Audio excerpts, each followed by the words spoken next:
જય ગિરનારી મિત્રો, તો જો આજે અમે છે ને આ અમારી બાપ દાદાની વડવાઓની 3-4 પેઢી પહેલાંની આ વાડી છે. જો વડલો એ એની સાક્ષી છે. પછી તમને અહીંથી આગળ બતાવું તો જે ફોર્થ જનરેશનમાં જે કો હાલતા એની સાબિતી છે આ થાળું. અને તે પછી જોઈએ તો પછી ડીઝલ એન્જિનના જે આ ફાઉન્ડેશન ભરેલા છે. અને પછી જુઓ તો ટર્બાઇન પંપની પણ અહીંયા અત્યારે હાલમાં સાક્ષી બતાવે છે. અને આજની તારીખમાં આધુનિક ઇલેક્ટ્રોનિક ઉપકરણો પણ અહીંયા ચાલુ છે. બાકી અહીંયા તમે જે ઝાડી ઝાખરા જોવો છો એ અમારે જે પૈયું છે. અને આ વાડીની ખાસ એવી વાત કરીને તો વિશેષતા એ હતી કે અમારા ત્રીજી પેઢીએ દાદાની 4 ભાઈઓ હતા ને, તો 4 ભાઈઓના ભાત કોઈ 11 વાગે આવે જમવાનું, બપોરનું ભાત એટલે કે કોઈ 11 વાગે આવે, 12 વાગે આવે કે 1 વાગે આવે, પણ જમવા બેસવાનું એક સાથે બધાને. અને અહીં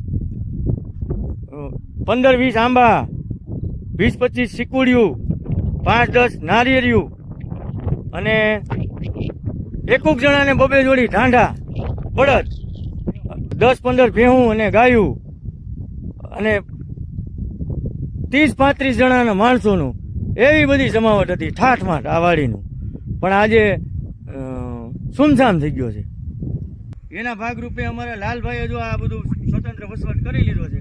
આ એ જ જમીન છે, એ જ ભૂમિ છે. આ ધરતીની અંદર તમે આ માટીની અંદર છે ને અમારા 3 પેઢીના વડવાઓની જે ખુશ્બુ આવે છે ને એ એના પરસેવાનો ખુશ્બુ છે. ને આજે પણ અમે આ વાડી આવીને એટલે જ્યારે કામ કરતા હોય ને ત્યારે એવો આનંદ અને હરખ થાય ને કે આપણા વડવાઓ 3 પેઢીના વડવાઓના આશીર્વાદ હોય અને આપણને એકદમ કાંઈ આળસ ન થાય અને કામ કરવાનું શરીર એકદમ સ્ફૂર્તિલું રહે એવો અહેસાસ થાય અને મજા જ આવ્યા રાખે. અને આજે અમારે આ લાલભાઈ એ જ જમીનની અંદર તનતોડ મહેનત કરીને સારું એવું ઉત્પાદન લે છે.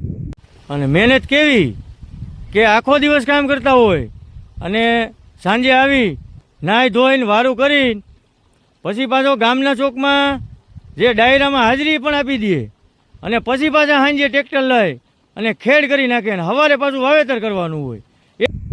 એ અમારા ભાભી અને લાલભાઈ તનતોડ મહેનત કરે છે, જાત મહેનત કરે છે.